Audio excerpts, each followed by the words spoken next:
Uh, Madhumati Devi Dasi was born in America as the daughter of an Indian diplomat. She grew up in 6 different countries, and in 1981, while she was living in Ireland, she was looking for the meaning of life and found the Hare Krishnas and never left, I'm thinking. In 1982, she married Shesha Prabhu, and they have 2 daughters. Over the years, she's been involved in services which include head pujari, treasury, life membership, teaching, campus preaching, and mentoring. And I can say for the teaching part, she was my Gurukul teacher. So I'm very honored to be with her here today. So then we have Sri Radha Govinda Dasi was born in a Madhva Brahmin family in South India. She was initiated by her Guru Maharaj, His Holiness Jayapataka Swami at 18. And she's been married for 18 years and lives in the holy land of Mayapur. She's been trained in Bhakti Shastri, Bhakti Vaibhav, Vedic astrology, psychotherapy. She speaks 9 languages. She's authored several books, but she's also not intimidating at all. I was speaking with her the other day, and she was just so kind and humble. She's the director for the Bhakti Marriage System and Bhakti Relationships at the ISKCON Congregational Development. Kishori Jani Devi Dasi is a wife and mother of 4 who teaches Sanskrit at the local Krishna Avanti school in Leicester in England. And she was born and raised in the Hare Krishna movement. She grew up in the temple, and her parents are disciples of Srila Prabhupada. After finishing high school in India, she got her bachelor's degree in biochem from UCLA and worked for many years in Los Angeles. Last year, a kirtan video that she and her family did together went viral, and it gave them a platform on social media, which they've been using to share Krishna consciousness. And then finally, Radha Devi Dasi, disciple of His Holiness Mukunda Goswami. She's practiced Bhakti Yoga since the mid-80s, and she served as a temple board member in New Govardhan in California and in New Vrindavan, West Virginia, with her husband Yudhishthir Prabhu. She also serves currently as ISKCON's International Vaishnavi Minister. Her past service includes work with ISKCON Communications and the Child Protection Office, as well as congregational preaching. And she's a graduate of Harvard Law School and practices law in the US with an emphasis on helping victims of domestic abuse. Welcome to the 4 of you. Thank you so much. We're going to start with each of our speakers here today, talking about a Vaishnavi who they're inspired by. And after that, I'll have some questions for all of them, and that will flow into a discussion. So Mother Madhumati, could you please start us off? You're muted, we can't hear you. Anyway, thank you very much, Prema. And so nice to hear about all the Vaishnavis here that we'll be hearing from. So in regards to Vaishnavi, there's so many Vaishnavis in our scriptures that are so inspiring. But for me, my favorite has always been Draupadi. Draupadi, her noble character, her intelligence, and her personality. I love her fiery personality. As far as her noble character, I thought I would like to illustrate about her character by giving 2 instances. We all know the story of the Mahabharata. This is where Draupadi is being pulled by Dushashan into the assembly of all the great Kurus. Here, first thing is before she is even pulled, or I would say, let's say she is being pulled and then she asks in that state, we really have to think what state she is in. She's in a state where she's in front of all these male elders and she is being pulled by her hair.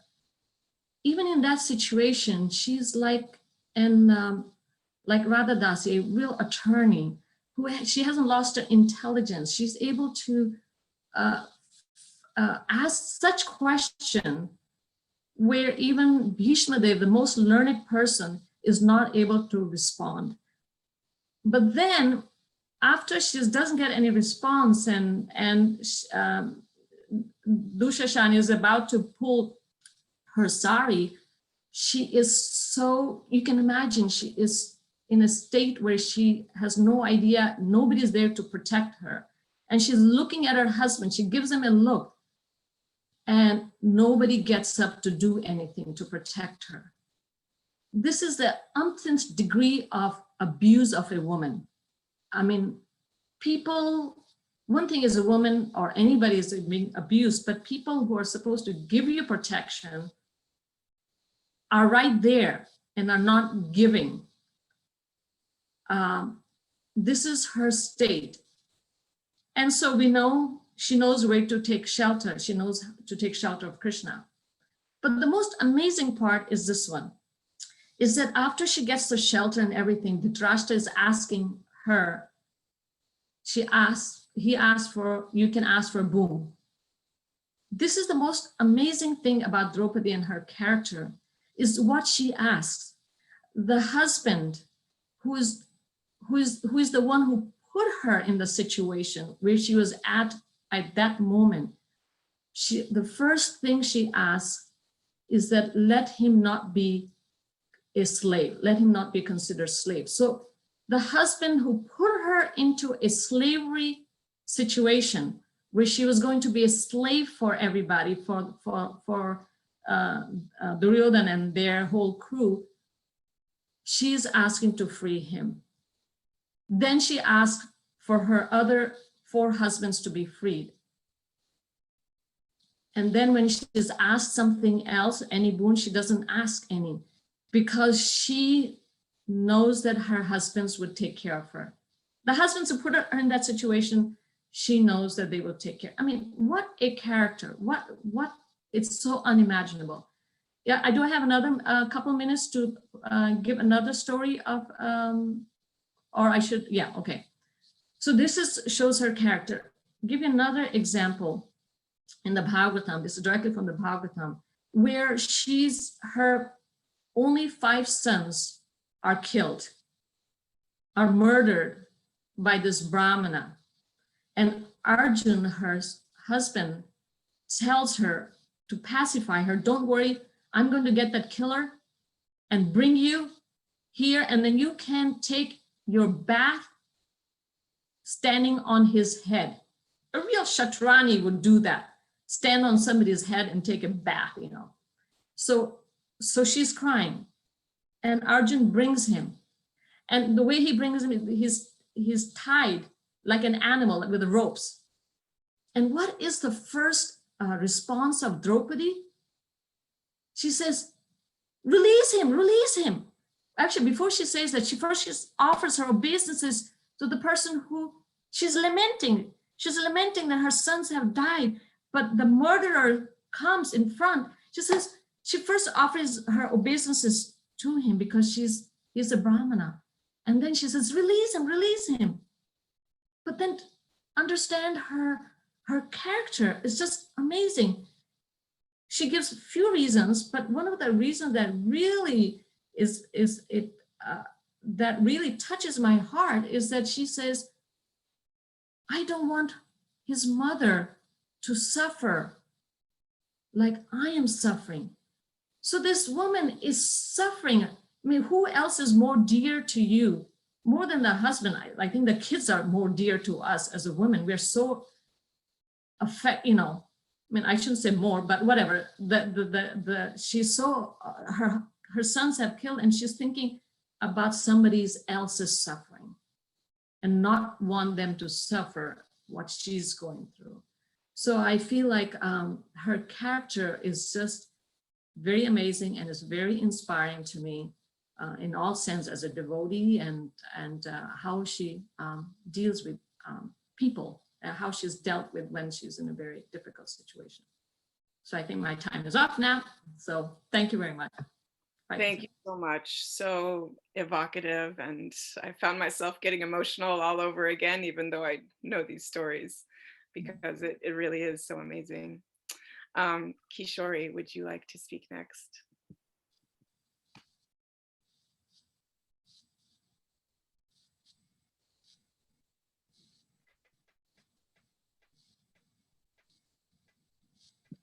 I'm not, for some reason, I'm not hearing you. Am I the only one? No, I can't hear you either, Kishori Prabhu.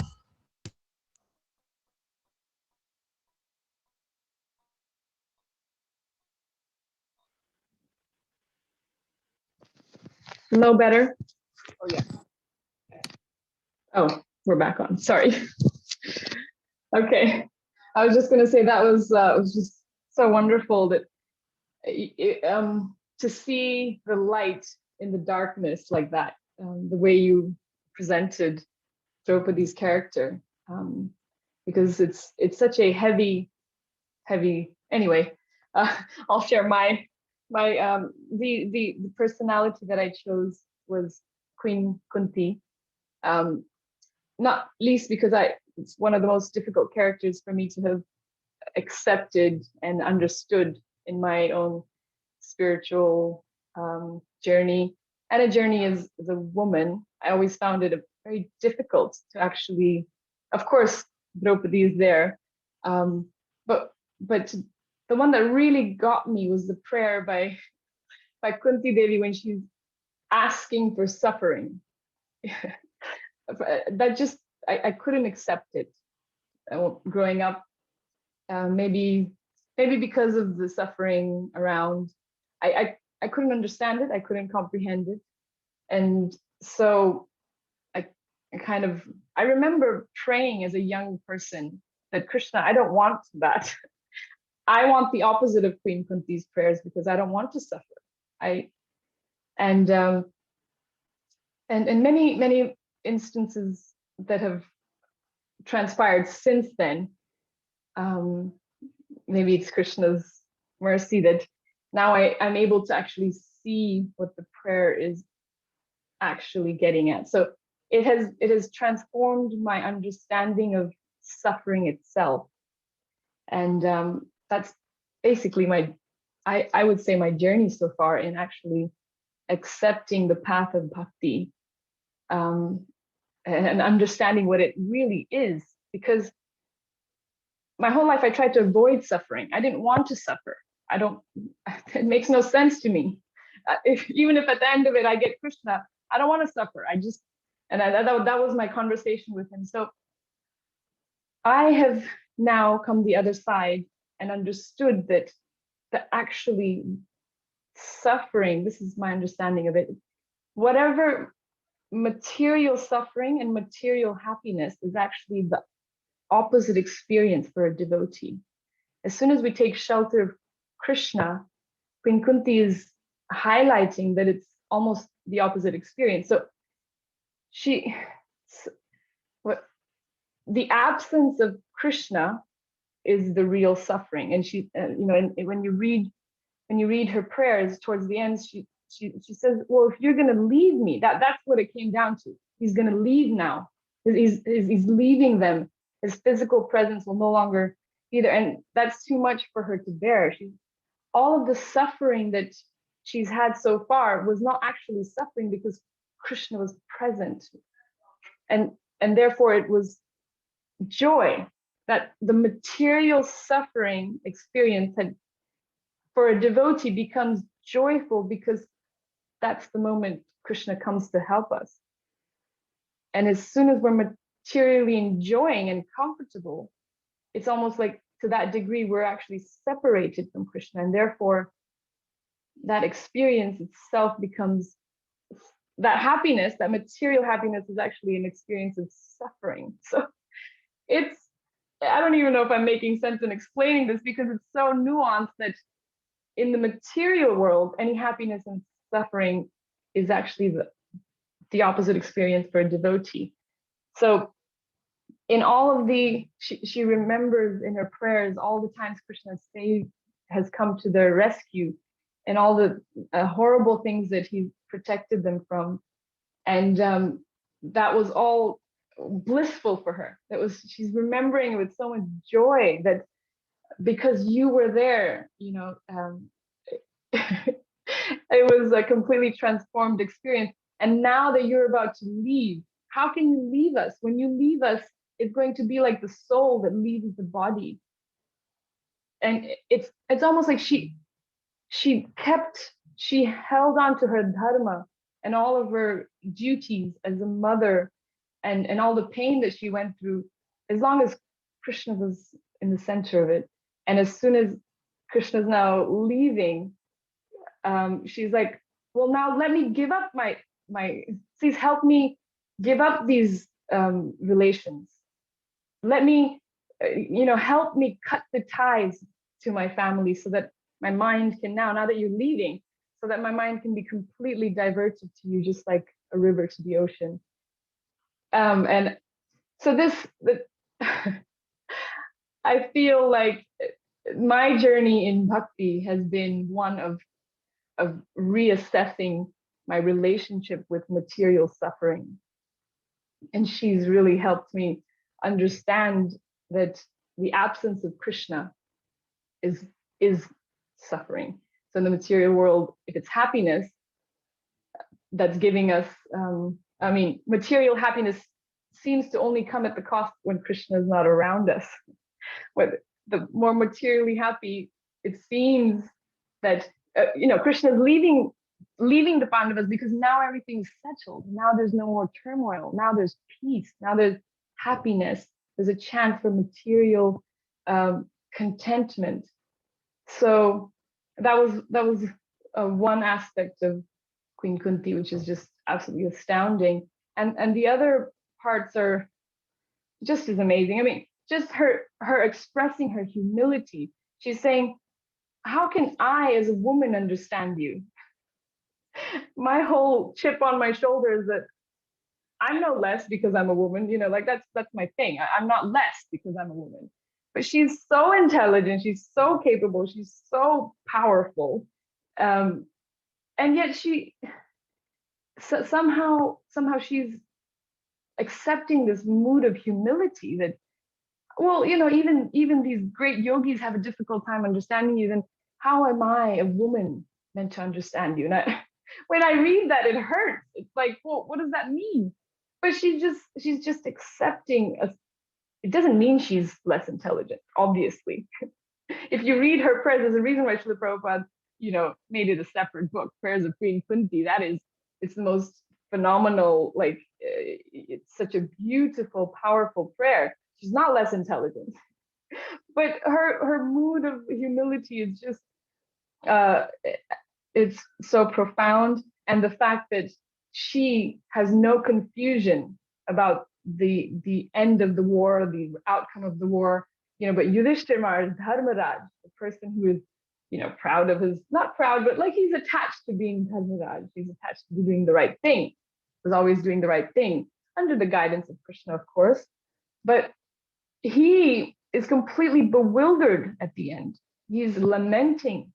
And instead, what is Queen Kunti doing? She's just glorifying Krishna, just, outpouring of love and surrendering in this moment when he's about to leave. And but Yudhishthira Maharaj is, so one might argue, what is more important? Is dharma more important in this moment, or is it this a real connection with your soft, humble, womanly features, limitations, even like her expressing, I'm just a woman.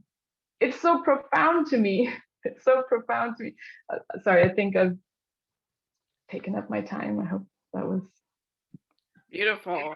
I was following right along with you, and very, very well spoken. Yes, Queen Kunti. What to even say? Yeah. Sri Radha Govinda Devi, could you please speak next? Hare Krishna.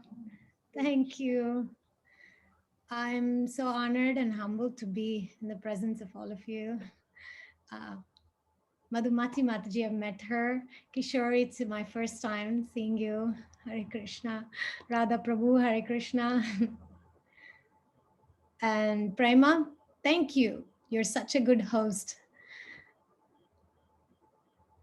Okay, I've been like basking in the nourishment of listening about Draupadi and Kunti. My favorite prayers, my favorite character in Srimad Bhagavatam is Pingala, the prostitute.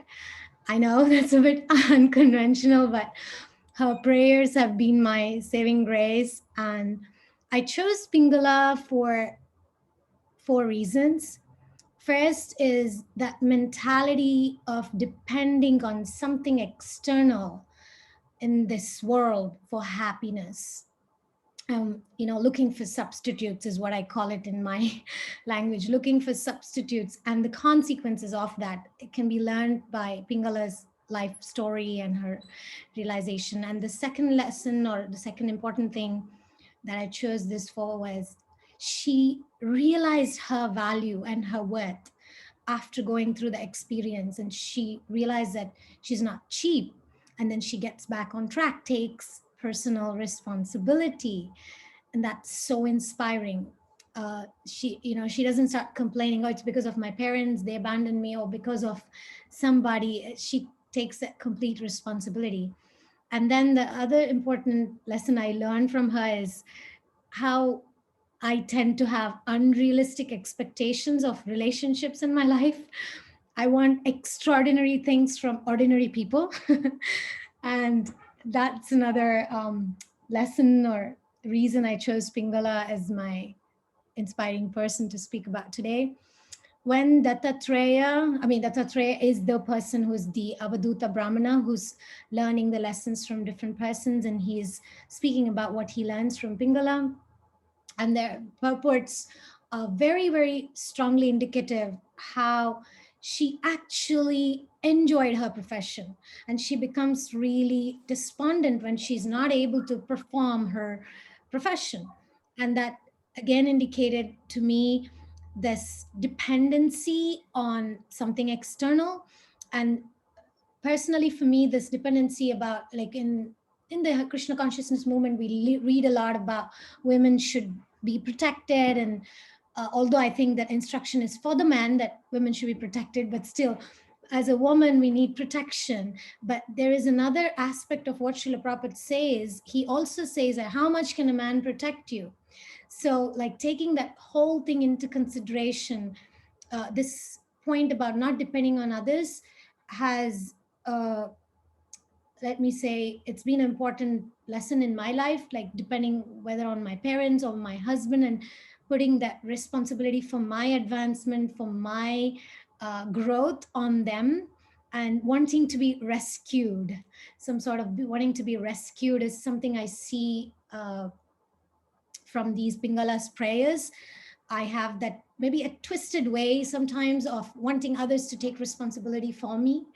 And the dynamics of attachment in general, looking for that substitute, not wanting to take shelter of Krishna, not wanting to take shelter of the holy name, and maybe even sometimes looking for, I've seen in my personal life, in my friends and different clients I've had, looking for shelter in unavailable places, going after unavailable people. It can be devotees too, but trying to, in the name of I'm taking shelter of devotees, sometime I want to not take shelter of Krishna. And for Pingala, I see that she went through the 12 steps of recovery. There are these 12 steps of addiction program. I really see that, like, for Pingala, it was like, by mercy of Krishna, she went through all the 12 steps so beautifully. And those prayers really shows that recovery. And we may not see that transition, that journey that she goes through, but she's like that, she's like the perfect example of a person who recovered from the addiction. Personally, for us, it may not be a drug addiction or alcohol addiction or sex addiction or love addiction, because she typically, what we would call in a modern day situation, is she was a sex and love addict, trying to find pleasure here and there, trying to find shelter here and there. And it's very beautifully explained in the pages of Bhagavatam how, although her profession was a prostitute, she was just being used and she was paid for being a lover, she still had the deep sense of longing and hankering and hope that this is my lover. It was such an illusion. And that, again, that reflects for me so much about my life lessons. And there's that hole in my heart, that emptiness in my heart, that I try to sometimes fill that shallowness by dependency on others, or being a workaholic in the name of service. I just get do, write books, travel, do a lot of things. And it doesn't really give that satisfaction, because what I'm actually looking for is that deep sense of connection with Krishna. And it's not going to get fulfilled by me trying to show my worth, or get validation from a million people. It's not going to give me that shelter. Probably the point that I value the most, I mean, I prepared a short video because I really got into this Pingala mood, and I enacted the emotions of Pingala. I made a short video. It's about 1 minute video. I just want to share with you quickly. But before that, I want to say this verse about Santushta Shratadatyetan Yatha Labena Jivati Viharamya Munaivaham Atmana Ramanena Vai. Perhaps this is like my favorite, especially the word Yatha Labena Jivati.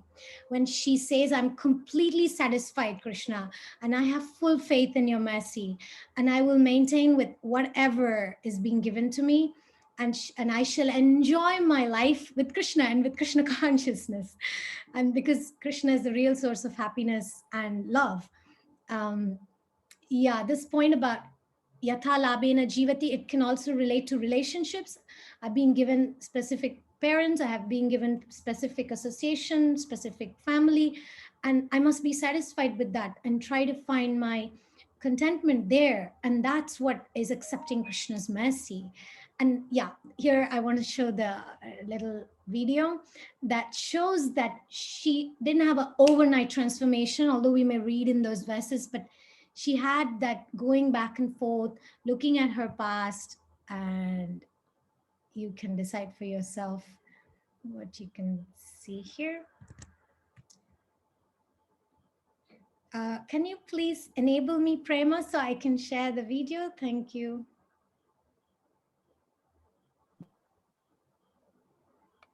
I don't know how to do that, but I know our team is here behind the scenes. Yeah. It's okay. Maybe I can send you the link and you can show it instead. Okay.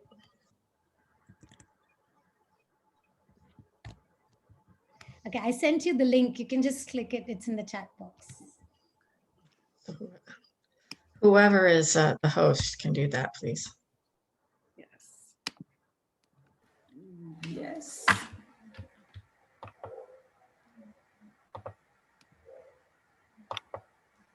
This is Karnamrita's audio and voice that I've used for the video. It's just 2 shlokas.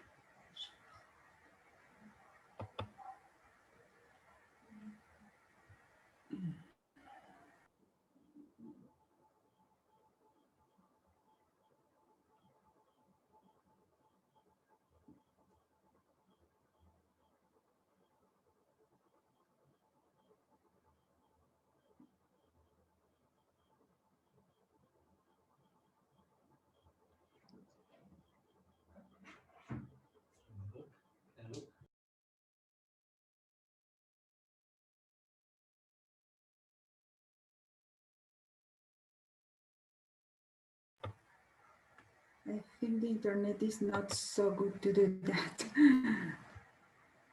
Oh. Well, maybe we'll just have to move on if we can't get it to play. It is not allowing me to do it. Okay, I guess it's okay. I can send the link later so you can watch it.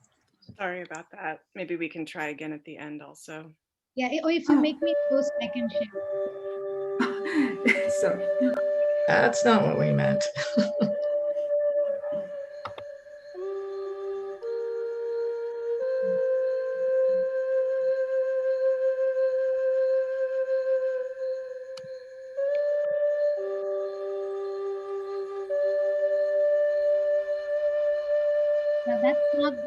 That's not the video. No, that's not the video. Stop it. Okay. Anyway, Sorry. I'm able to share the screen. So. Okay, that's my sharing. I can send the link later for everybody to watch it. Beautiful, thank you. Please excuse our technical difficulties, but I'm so mind blown by the idea that Pingala is going through the 12-step process of recovery. That's amazing. Thank you for that. And last of all, Radha Devi Dasi, could you please speak to us? Hare Krishna. Thank you so much to all of the Vaishnavis who are participating. I am learning so much and so inspired from each of you. I've taken a little gem to meditate on over the coming week. The Vaishnavi that I have tried to understand as a devotee is Devahuti. And when I first came to Krishna consciousness, I was in law school. It was the early 1980s in the US, and women's roles were undergoing some shift. So we had gone from a time when women were expected to be wives and mothers and take responsibility for the household. And we were told, as young women, we were told anything a man can do, you can do better, right? So now is your time to step into the men's roles. And I took up that challenge. I wanted to become a lawyer. I stepped into that role. And then I realized I wanted to be a lawyer, but I wanted to do it as a woman. I didn't want to become just like a man. And I had one experience where a supervisor told me that my main problem I was having in my job was that my family was more important to me than my career. And that just really hit me hard, because it's like, well, I'm a mother. Yes, my family is very important to me. It should be that way, shouldn't it? So when I met the devotees, I brought my questioning and my struggle to the senior devotees. What is a woman supposed to be? How is a woman supposed to act? And I was told, take a look at Devahuti. She's the ideal woman. And when I first read that pastime, what I saw was a woman who put her husband's priorities first, that she was his assistant. She followed him. Whatever lead he took, she accepted and adjusted her life to fit into the parameters of what he was doing. And from that, I learned a whole lot about my inability to be as surrendered as Devahuti. So, in my marriage, there was this sense that I needed to subjugate my desires. I needed to let my husband take the lead. And there's nothing wrong with that. It's just that my false ego was not at a place where I could really do that. So instead of being sweet and humble and supportive, I was extremely passive aggressive, right? The anger, the frustration at not being able to express myself, which was self-imposed, by the way, but that anger would come out, in very inappropriate ways. I joke now that, I used to be able to make Prabhu sound like a curse word when I was angry with my husband. So externally, yes, Mataji very surrendered, but internally in a state of rebellion. But as I matured, I began to see Devahuti in a different way, because she is that, she is that surrendered, humble wife who wants nothing but to help her husband in his service. The thing is, that's not all she is, right? And what I see now in Devahuti is, number one, she advocates for herself. She recognizes her own desires and she expresses them. she says to her husband, I would like to have children, which is a very, feminine, womanly type of desire. Virtually all women, there are certainly exceptions. There's nothing wrong with being the exception, but most of us want to have children. And that was not something that Kardama Muni was even thinking about. He was, surrendered to a point where he didn't feel that need. But she asked him, and he granted that. He understood that just as she has this duty to serve me in a particular way, I also have a duty to serve her in a particular way. And even when he's ready to leave the household, right? He's made his desire, his intention perfectly clear. She still says, wait, I need a son, right? So again, this is what I need. This is me advocating for myself. And again, he reciprocates it. Yes, that is my duty. Let me do this for you. And the second part that I kind of missed for many years meditating on Devahuti is her ability to accept and internalize spiritual knowledge, right? When I was a young devotee, because we all have this material tendency to be cheaters a little bit, right? When I was a young devotee, there was kind of a mood amongst the ladies that we didn't really have to endeavor so hard to become Krishna conscious if we were serving our husbands, right? They would become Krishna conscious and they would take us with them. So you might see, at a program, the men sitting in the front, listening to the Krishna Katha, and the ladies in the kitchen or in the back of the room with the children, not paying attention, right? Because we weren't taking it so seriously. The men are the ones who get the knowledge, and then they'll give it to us. We don't need to worry. But we see with Devahuti, right? Prabhupada says in one purport that Kapila Dev came to fulfill a mission of giving spiritual knowledge to the world. And the way he did that was through his mother. Once he had given Devahuti that spiritual information, that knowledge, his mission was complete. Prabhupada says he gave the knowledge to his mother and through his mother to the world. Right. So we don't know, does that mean that, she then went around and, told everyone, or people came to her and heard, or, she wrote a book. We don't know how she shared it, but she did share it. And that it hit me once I had that realization, it hit me that I must endeavor 100% to get that same message, to internalize that same message.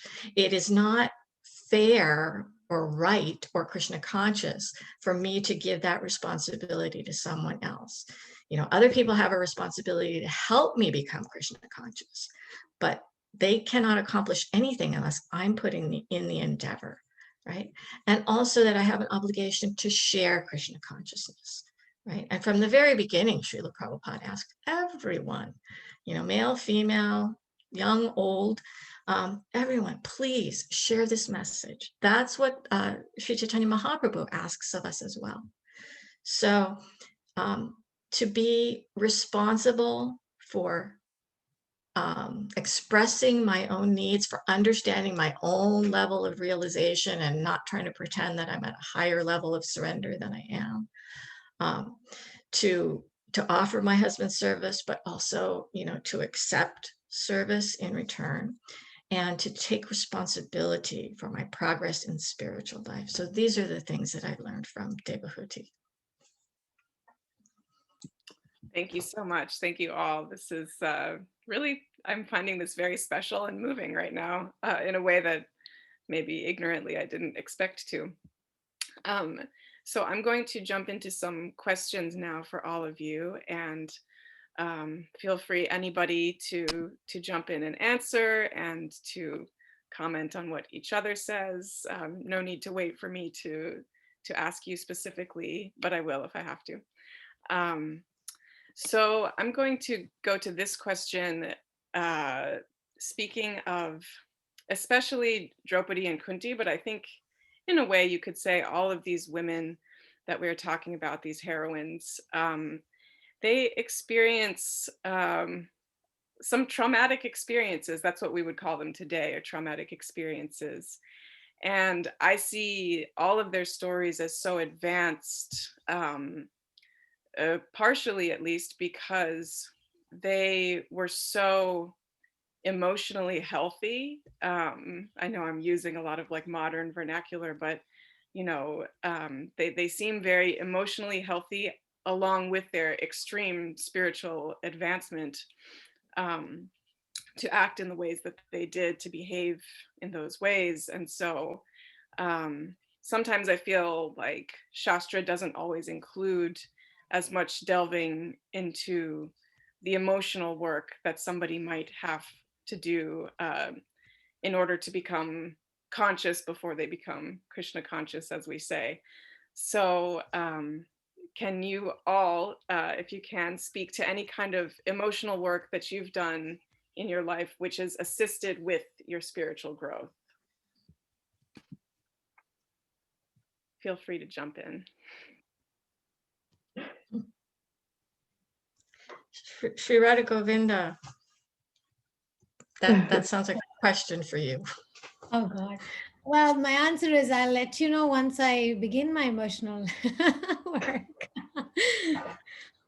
I guess personally for me, it took me quite a long time to realize that emotional health is important. It's part of Krishna conscious development, and it's not separate thing. It's not mundane. It's not material. It's not like Maya. To feel emotionally safe is not Maya. It took me quite a long time, and I think it still takes me time. What I call is my own philosophical walls. I built my own philosophical walls around the importance of emotional stability and emotional depth. Yeah, I mean, trauma is, as you said, every great person we speak about in the pages of Bhagavatam has gone through a lot of traumatic experiences that makes them surrender to Krishna. In fact, in the verses of the Pingala's uh, sections, the prayers, it is said that when calamities or when difficulties come, it can be an opportunity to take shelter. And that's what happened to Pingala as well. And Kunti Devi as well. They found that shelter of Krishna. They clung to Krishna instead of clinging to material things. But if without that emotional strength, people can actually go the extreme opposite, meaning when things don't work out, forget about Krishna, they go complete opposite in addiction and fall in the completely, get completely lost and bewildered. And so my own emotional work, I must say, I really like the 12 steps thing. We actually even have a Vaishnavi group where we call Krishna Connection.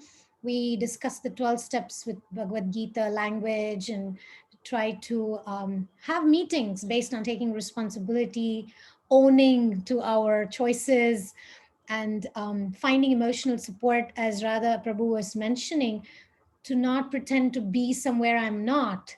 That's been, let's say, the key for me to find some emotional stability that I have right now, is because of that point, that ask help when I need help, and to have mentors, have more friends and mentors than people that I may be teaching. These things have really helped me to open up and be willing and be honest about where I am and what direction I want to go. That gives me a more deeper experience of Krishna consciousness, and not so much about I did Bhakti Shastri and I did Bhakti Bible, I know so many verses, or I write so many books. That's not given me any emotional stability as much as being vulnerable, being honest, being open has given me. That's Yes, I think it's like a two-way street of us being vulnerable and having family and community around that can support that honesty and that vulnerability, that are able to take that on. It's that exchange. Please. One thing I was thinking was that the importance of knowing oneself. I think I find that when you know yourself, like self-realization, you're what you can offer, what your weaknesses may be, what your strengths are. I think once we get to know ourselves, that helps us emotionally. Men, women, doesn't make a difference, but just knowing oneself, conscious of ourselves, helps us through the Shastra.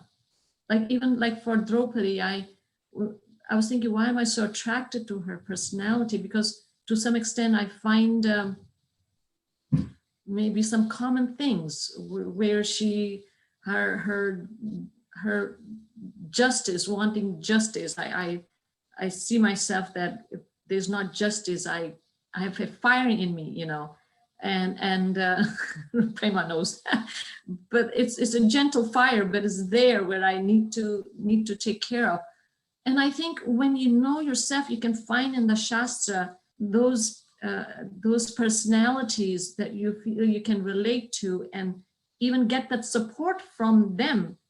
And certainly we need, like Radha Govinda was saying, to have support from others around us, which is a very important part about, is to get support from other Vaishnavis. I think as a Vaishnava, trying to be a Vaishnava, it's important that we get the support from other Vaishnavis, which they can actually understand us. But yeah, knowing ourselves, I think it's a big help. Oh my gosh. Right. Please go ahead. So I really liked both of those points, and I can relate to that in my own journey as well, of, you know, thinking I was something and I wanted these things, and then completely almost having like 180-degree shift that, oh, that's not actually who I am. So that self-exploration and self-awareness, the self-realization, it's very much right, like you're saying, becoming conscious before you can truly become Krishna conscious. So I have experienced that for sure.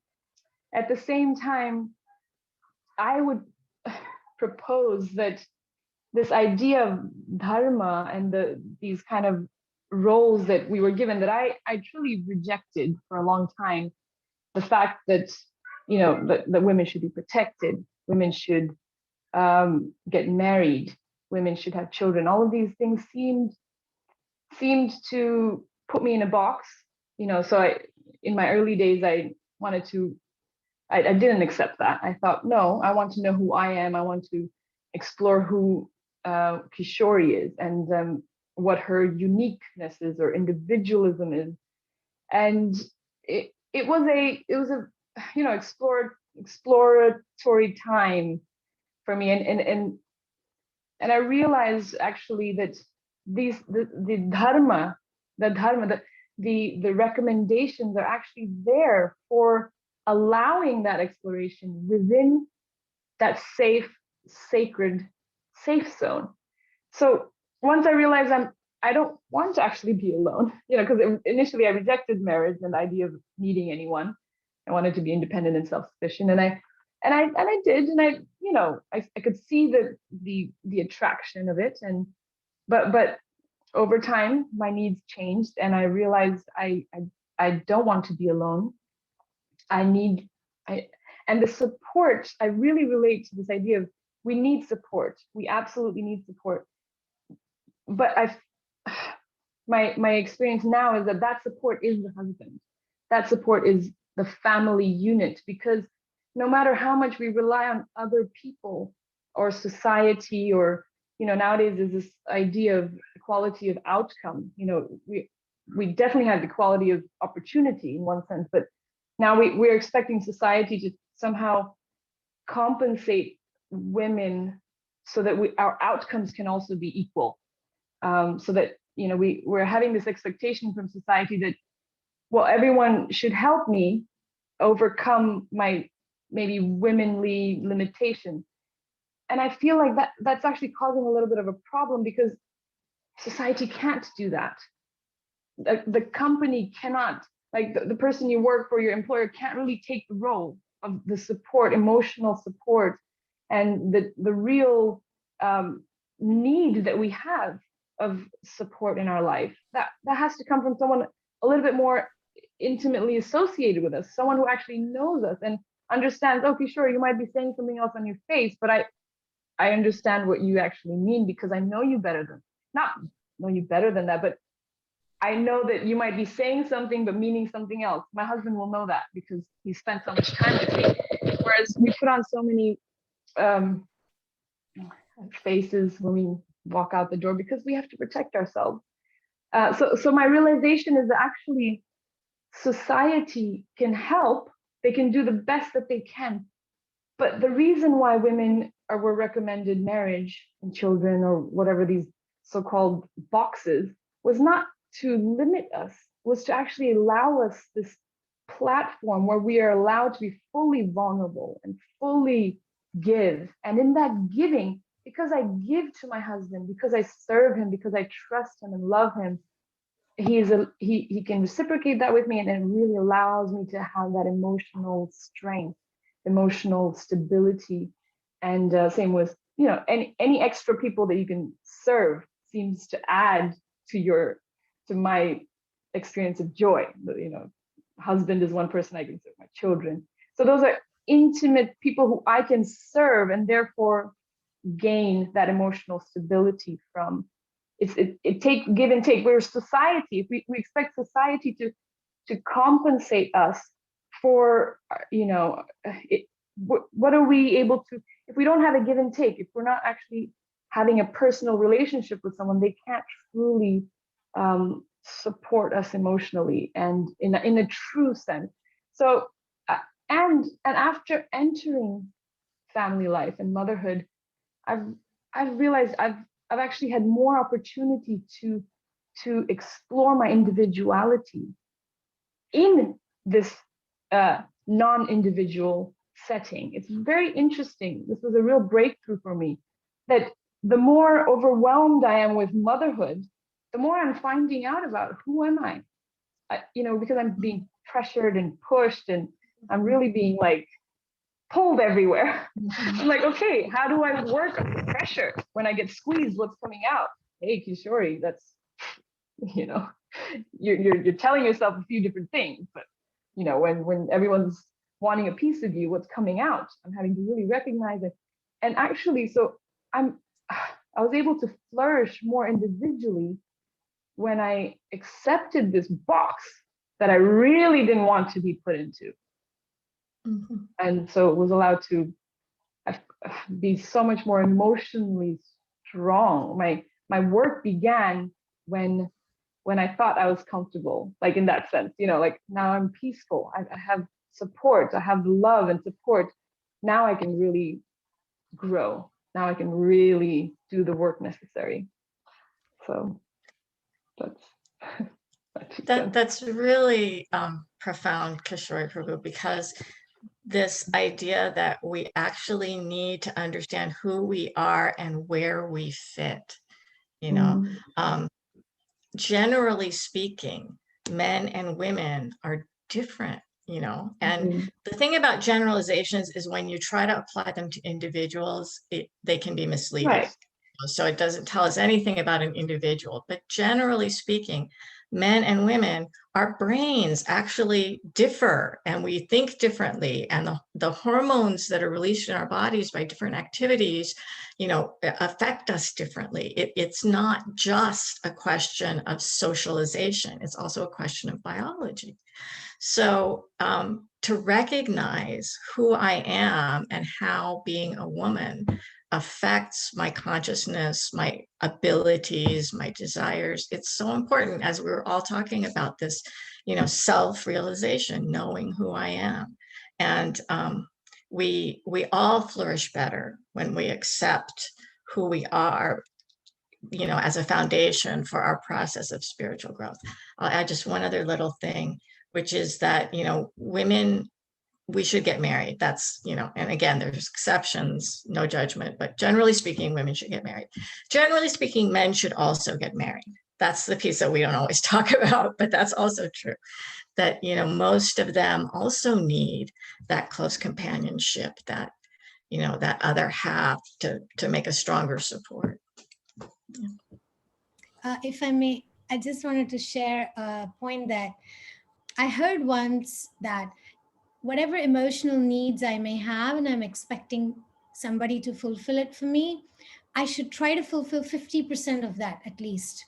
And then there's likely the possibility is I'm going to feel more fulfilled, and not to completely have 100% expectation that my husband will understand me, or my children, or whoever, my mentor will understand me. So that 50% of work, if I can put in, then it's going to be more help. Rewarding. Rewarding. I like the word Kishore used, with the word compensate. Sometimes there's that need because my parents didn't give me that full experience, and I expect my husband to compensate that. And I want him to be my parent as well. And then if my husband is not giving that, then I want my mentor to give me all the things that my parents couldn't give and my husband couldn't give. So, and I think that there's a lot of that personal responsibility, that whatever I can do to take care of myself, enough so that I'll be able to be in a position to receive and nurture and nourish myself, and not to put the whole responsibility on others. Yeah. I wanted to mention that, first of all, I just wanted to appreciate what Kishore Jani was saying, and Radha Dasi and Radha Govinda. As far as the family unit, I think it's a very important, that's where you, if you're peaceful in your family situation, and then it's just a very, then like you said, that you can explore. But as far as family unit, right now our family unit is just the husband and the kids, you know, husband, wife, the kids, you know. But traditionally that was just not the family. The family was much bigger, and the family included your sister-in-laws, your brother-in-laws, and stuff like others like that. And so I personally feel that a family unit as it is right now is not enough for our growth. I think it's, personally, I find it's extremely important for a woman to have other women friends, because like Radha Dasi was saying, a man and a woman's brain are different. What a woman can express to a close friend or a family, sister-in-laws, whatever, how they can understand, a man cannot understand, because they're wired differently. And for a woman to expect everything from a man, or man to understand what his wife is saying, I think it's not, most of the time, generally speaking, they don't understand. We speak different language, and in different language, when you say something in one language can mean in another language pretty bad, you know. And that's my experience, because I do a lot of mentoring for marriages, you know. So yeah, I personally think that family unit is not enough. That family unit, I think, needs to be expanded, and Prabhupada has created a family for us. And in my own life, I can say that I have a lot of close women, friends, mentors, where I learn from, where I get the support, and I give support to others. So I think my suggestion would be is to increase our family definition of our family, of just spouse and kids, but to increase it a little bit more, and allow for us, especially Vaishnavis, to include other ladies in our lives that are part of our family. Generally for the man, I've noticed generally the husband is satisfied by having a wife who he can express themselves and everything, and they're the best friend. Like Yudhishthira was asked, who is the best friend for a man, and the answer was, Yudhishthira said, his wife. But for a woman, generally speaking, I find that we could increase. We have a lot more talking to do. Yes, that's right. We have a lot more talking to do. And poor guy, her husband has to hear us with all our expressions. Oh my God. I think, you know, my husband will tell me, you know, especially my husband, who's Mr. Quiet, who doesn't say anything, you know, it's like, if I say something to him, I won't get any response and not feel satisfied. So I rather talk to my daughters, my sister-in-law, my other friends, and express and feel, and that's good. It's good. It helps our husbands who may have other things to do, and why should they hear our, but really help us? I find, they can take care of us in a certain way, but not in all ways. I guess that's what I want to express. Yeah, yeah. Sorry. Right. So I fully agree with that.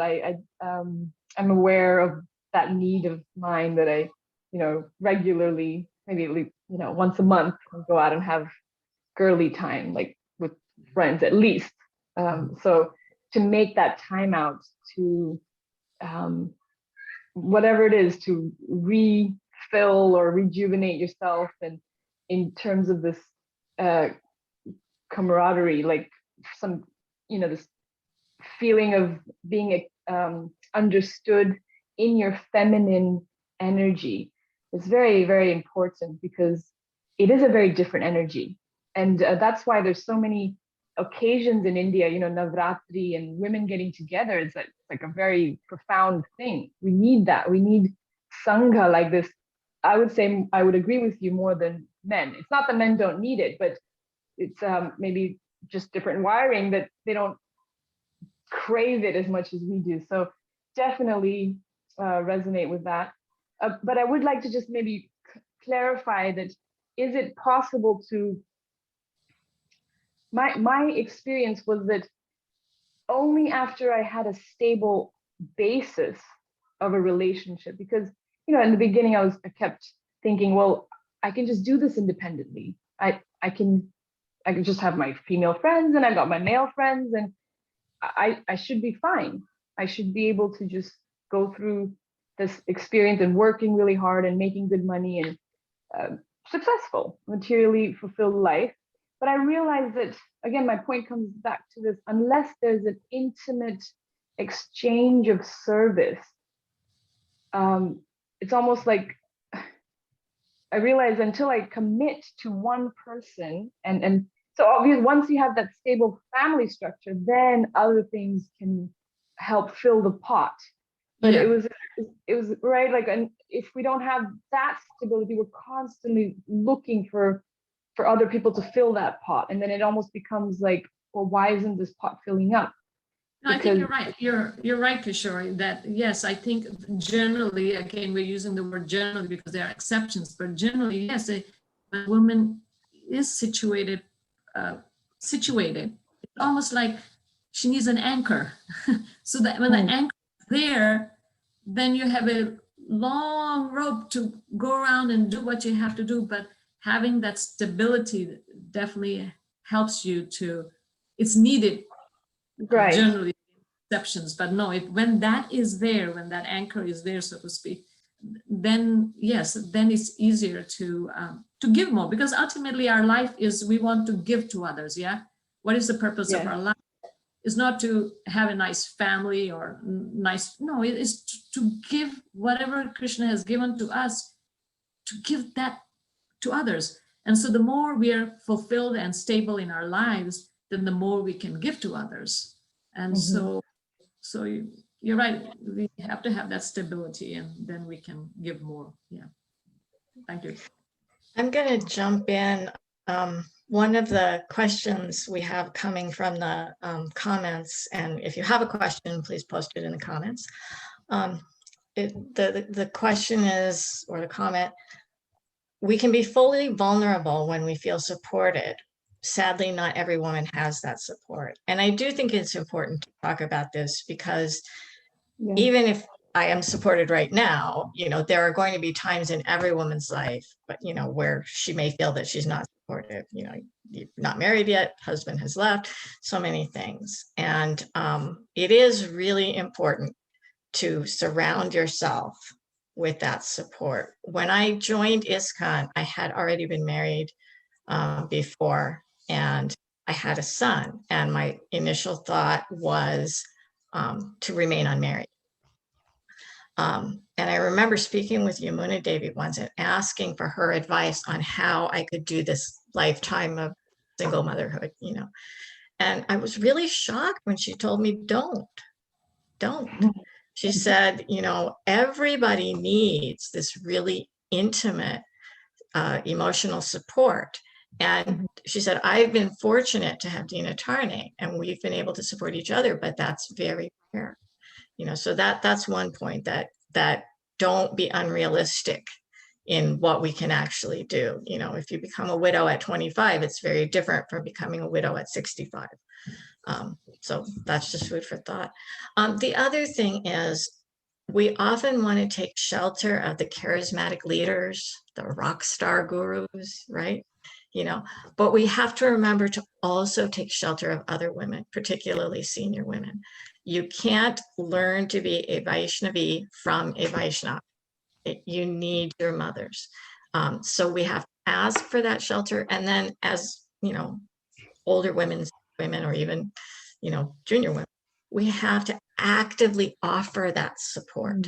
You know, so are there unmarried women in the community? Do I check in with them? Do I see how they're doing? Do I invite them to go places? You know, newcomers to the temple. Do I reach out to them? So it is so important that that network of women, you know, that Sangha, be alive and active and dynamic. Thank you very much. Just rather, that's as far as giving that support. Here in our own Alacho community, we're at the stage of, we have women who are older, and now they're in their 70s, you know, and above, and they are single. And so we find ourselves in that situation to take care of, looking after those ladies who are in that situation, and so that it comes on in all different ages at different. But yes, women giving support to other women, I think, is probably one of the most important thing, just because men just are wired differently. And yes, so it's very important. Thank you for bringing that point, Radha Dasi. I want to talk about another question that we're getting from the comments, which is asking, isn't saying men are like this, they can't understand, and so on, the same logic that accepts boys will be boys? And so what I'm getting from that question is basically how to acknowledge the differences between men and women without excusing like bad behavior or abuse. Would anyone like to jump in for that? Yeah, I think, you know, when it comes to bad behavior, we just have to stop making excuses. You know, if men and women are different, that's fine. That doesn't justify abuse. And it's not that there is no man who can understand a woman. It's not that my husband will never understand me. We're talking about, again, generalizations and general tendencies. And, you know, it's different in every relationship because we're all unique individuals, right? Sometimes I'm the one who's like, I cannot talk right now, please. I just need to be left alone, right? And my husband is the one who's reaching out, you know, to have somebody else, you know, kind of give him a shoulder to cry on when his wife is being neurotic or whatever, you know. So we are all individuals, but the point that women in general have something unique to offer, that they in general see the world from a different point of view than man, that's also important, right? And don't ever accept excuses for abuse, period.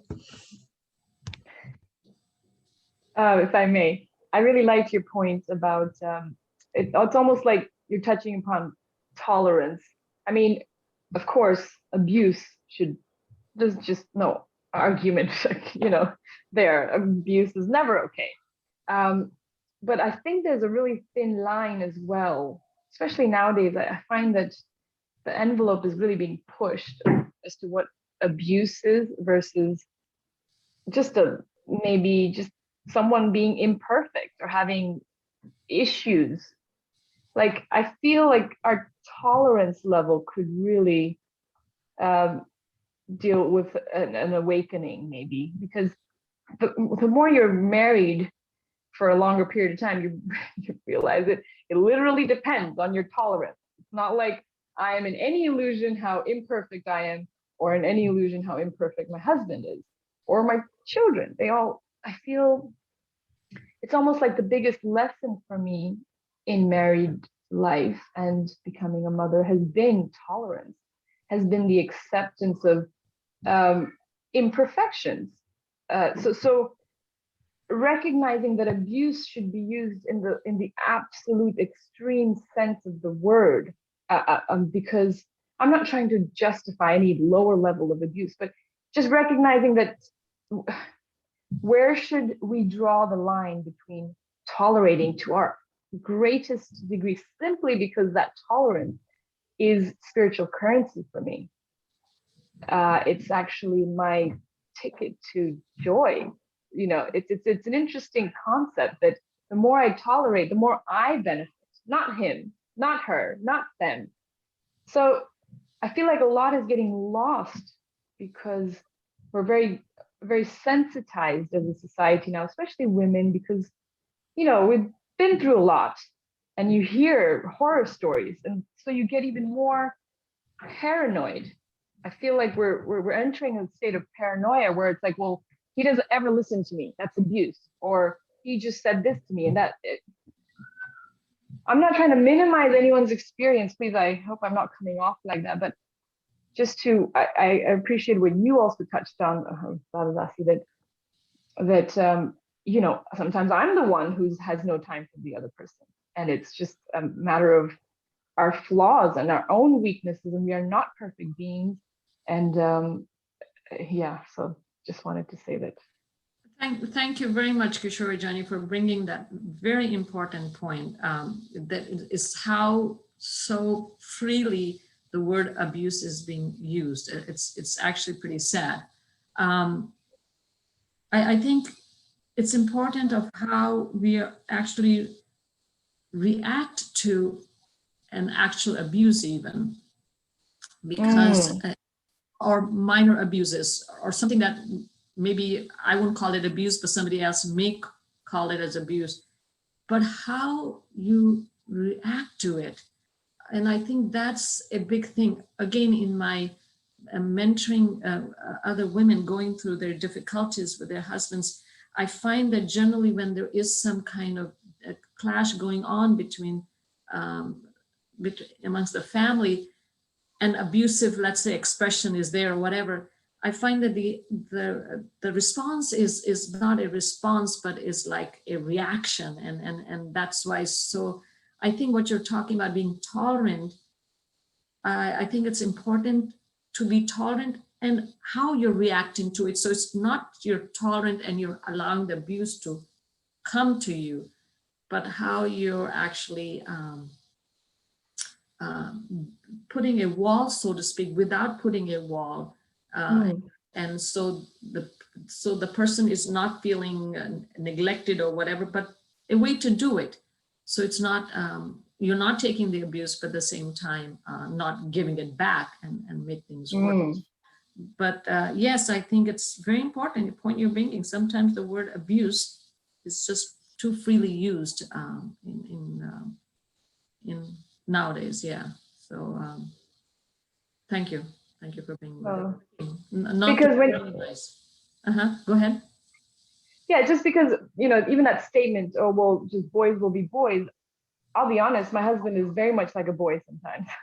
It's like, I'm like, I got 5 kids. I'll say this as a joke, and he has his own set of complaints about me, and that's just the reality of any marriage that's lasted. Because it's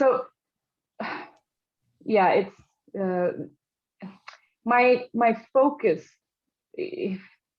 that something that helps me to understand is that in tolerating, like how you're saying about that wall, it's a metaphorical, like I could visualize what you were saying. It's like this inner resilience and inner spiritual strength, and that can only come when we tolerate, when we have some tapasya, when we have some if we're so quick to get offended or quick to get hurt or quick to feel, well, I'm not getting what I want. That's okay. spiritually speaking, you're not getting what you want is great. That's my, you know, it's almost like that's what Kunti Devi is saying. That I'm coming back to the realization that material happiness is actually what takes us away from Krishna. The fulfillment of our wants. I'm not talking about abusive levels of people not getting their wants and needs met. I'm just talking about at a day-to-day level. We get really frustrated if we don't have things go our way. And we're giving up so easily on this tapasya that actually gives us the inner strength, the inner joy, the inner spiritual currency. That's the only way I can. Well, if you think about Draupadi's situation, and again, bringing her thing, now she was being abused right there. And her husband's hands are tied there, whatever. And they couldn't because of their understanding of their dharma. We're talking about dharma. You also mentioned dharma. So if you really look at her situation where she is being abused and how she responds to it, it's a very interesting thing to think about. And maybe I pose a question to all of you, did she do what was right? In one sense, she took shelter of Krishna in that abusive situation where she was not getting the support from her husband's, not only support, they're the one who put her in that situation, but how she responded. Maybe we hear how she responded, her asking Yudhishthir to be freed, asking her other 4 husbands to be freed. I mean, that's something very interesting for us to maybe meditate on or think about.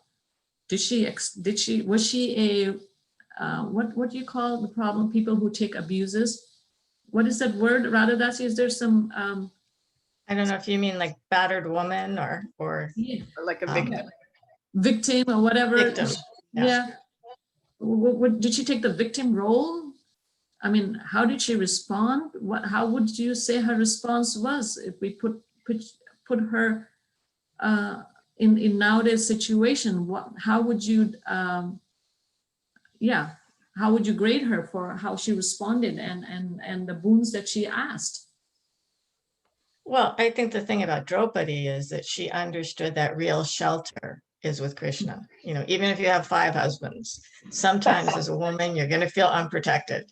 You know, that's a fact. And I'm seeing a lot of comments, you know, that bring up this point that, you know, there are women who are married who need support, you know, and quite frankly, I think every woman needs support, married, unmarried, old, young, you know, we all need it. And a question also about the danger maybe of saying men are like this and women are like this and nobody strives to improve. And for me, it brings it back to the fact that relationships are always about nuance, right? Hard and fast, you're like this, you're like that type of rules. You can't have a healthy relationship like that. You know, you have to understand that sometimes somebody is going to be leaning one way, sometimes another way, people have different personalities.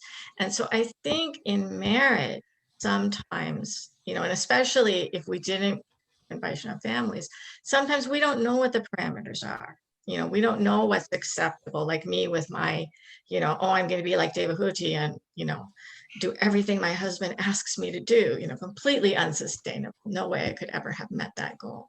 And that's again why the Sangha and the taking shelter of other women, so that we can say, hey, you know, this is really bugging me. Am I overreacting? Right. And I've seen cases where women are actually being beaten, you know, and they need support in the form of someone telling them, no, that's not something you're supposed to accept. That's not being surrendered. You know, that's pathological. So it always comes back to this, we're stronger together, right? Yeah. You know? Yeah. And I wanted to say that I'm enjoying this conversation so much. All these different points, like I just want to kind of speak about this capacity for relationships, because unless a woman has that strong sense of identity, security, like in case of Draupadi. She had a strong sense of security, that she didn't just feel, oh, I am useless because my 5 husbands didn't protect me. And no, but she Mm. had that dignity to rise back up and say, you know what, how you treated me is your problem, but I'm going to do the right thing now. And it really, that's what gives tolerance in a woman, because Mm. a man has all the confidence and all that is external for him, but the strength of a woman is internal. That ability of Mm. temperance, that ability to make peace with herself, make peace with her karma. That's what brings that ability to have good relationships. And I grew up in a joint family, and I saw my grandmother do it. She just Mm. had that internal ability to just be at peace. And she wouldn't tolerate abuse though. So Mm. I think that discrimination, it's not like I have a tendency to be a little codependent. Like if my husband says something very strong and I'm like, until he cools down, I can't speak. That's me. But I saw my grandmother being that person. She would do whatever she wanted, but she would do it in a way that expressed dignity, self-worth, and that she loved herself enough. She loved herself enough to um, protect others, not that she was helpless and therefore she was tolerating somebody. She just had such strong, she was full and she was overflowing, and therefore she was able to. And I think that's something we miss in like, I usually give this example of a kitchen. People want a good husband. We were talking about women, so people want a good husband. They want a good looking, he should be intelligent, he should also be rich, he should be scholarly. Basically they want a Yudhishthir Maharaj and a Bhima and a Arjuna and Radhanath Swami in one person. It's like they want, oh, Bill Gates as well, I forgot Bill Gates. And then the complaint begins, oh, but he's not that enough, he's not this enough. But it's usually my own internal lack that I'm feeling that he's not good enough. Or, I mean, this is again in a normal situation, not in the extreme abusive situation. So it's like, okay, you have a great kitchen, but do you know how to cook? Okay, you have a good husband, you have a qualified husband, but do you know how to have good relationships? And that can be seen with the relationships we had with our parents, with our friends, with our classmates. Sometimes we think, I'm waiting for that husband so I can have a good relationship, he will fill all those gaps for me. But I've never had a good relationship with parents, I never had good friends, I don't trust anybody, I don't have capacity for relationship, but then I have fantasy of my marriage being perfect. So it's, it's like that bridge of the Krishna consciousness means that dignity of Kunti Devi, of Draupadi, and of Devahuti, and of Pingala, who takes that responsibility and say, what is my place, what is my self-esteem? Yeah.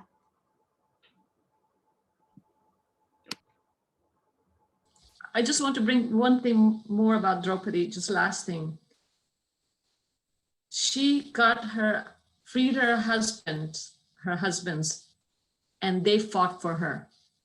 So you see her character comes out, that she trusts her husband, and she gets her husband to take revenge, proper revenge, or set the other people straight. So her beauty is, so she's not some kind of a victim role. No, she see the complete whole, that, and the war was fought for her. So lovely hearing from all of you. Thank you so much. Yes, I love this idea also that, yes, men need to take responsibility for their actions, and they can have a podcast where they talk about doing that. But speaking as women, I think one of the biggest parts, or one of the biggest pieces of empowerment, is taking responsibility, taking our own responsibility for our own selves. And I think that can't be understated. We do need to wrap up soon. I hope we can really continue this conversation in the future. This has been totally wonderful for me to sit here and listen to all of this. So maybe we'll do a quick lightning round right now. And I'm just going to ask you for general advice that you might give to a Vaishnavi who's maybe younger than yourself, about how to have a sustainable life in devotional service. We're devotees for life. We're in it for the long haul. So in what ways have you found it helpful to sustain this life as a devotee? Maybe Kishore, let's start with you. Oh, I was just actually, because you said you were going to ask this, I found this to be the most, personal one, because I had, in a way, when I was young, I used to think, I wish someone could just tell me the answer, but so many people were, and I didn't want to hear it.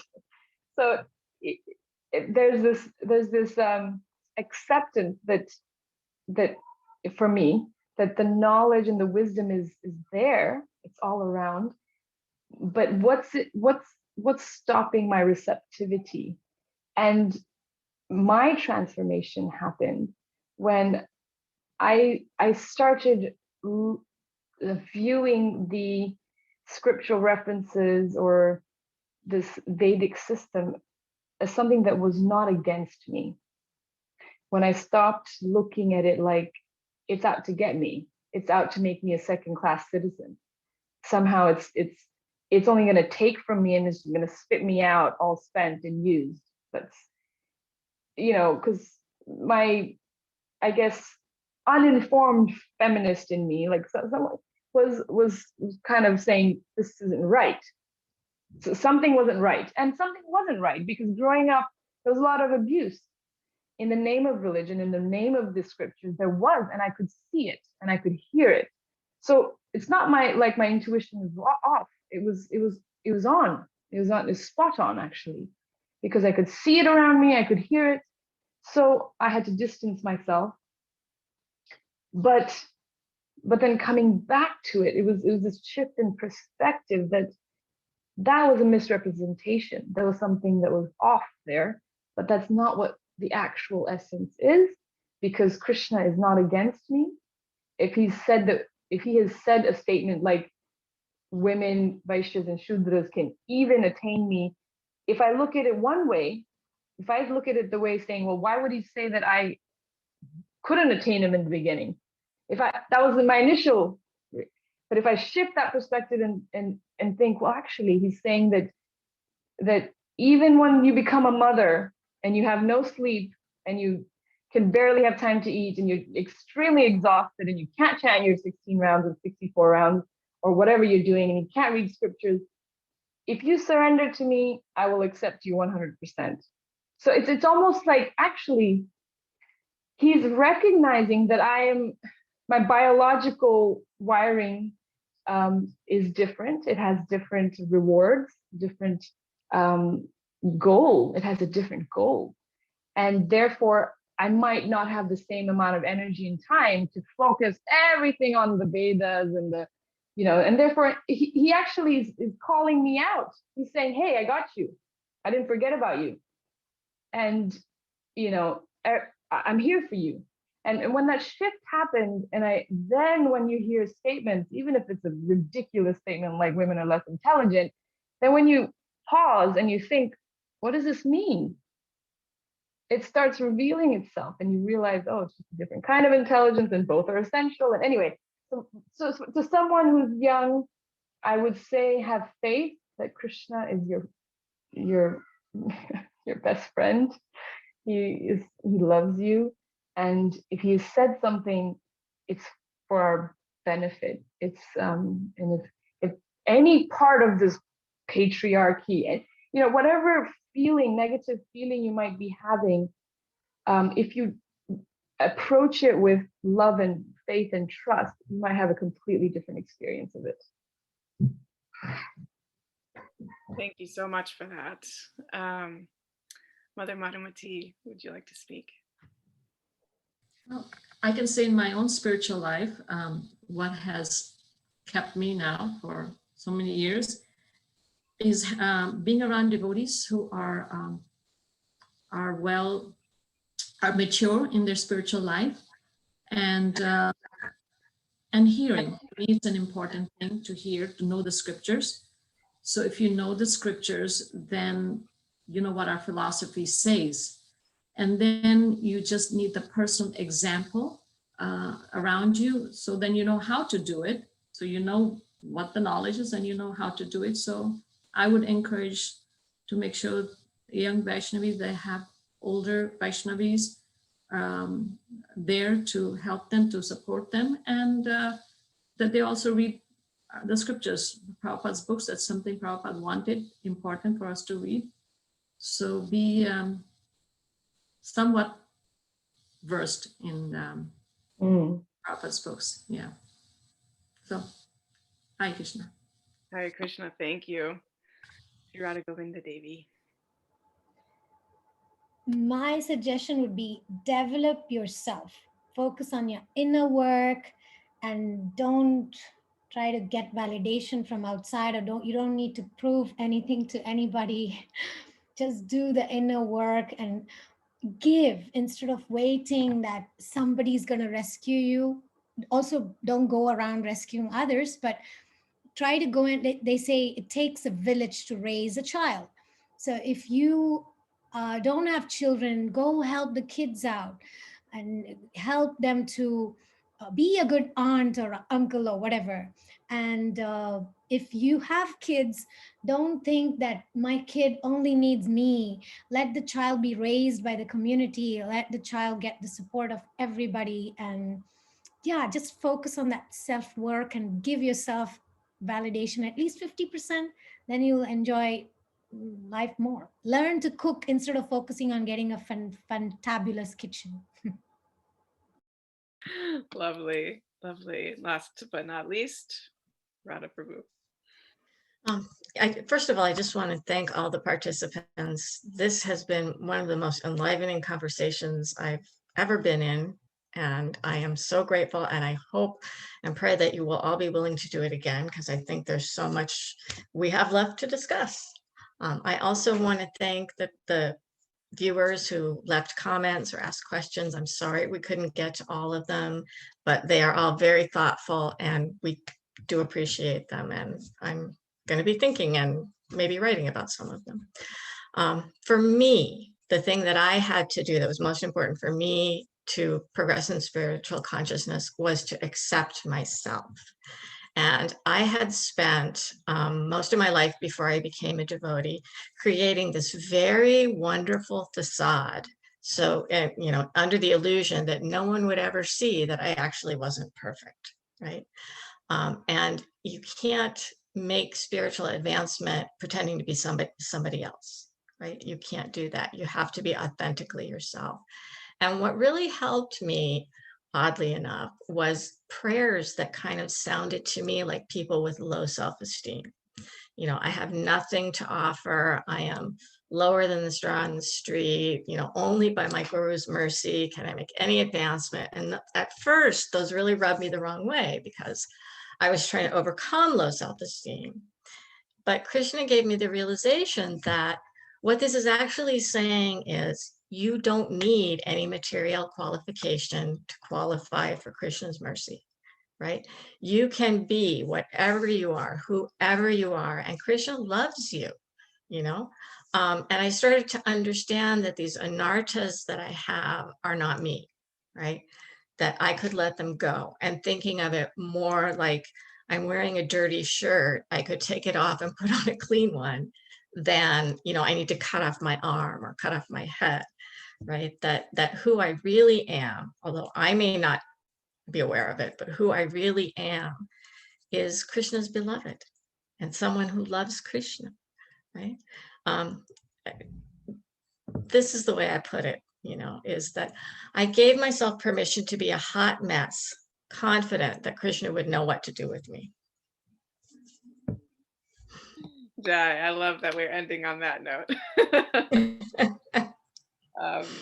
Thank you all so very much. Really can't thank you enough. I'm just feeling inspired, enlivened, ecstatic, everything.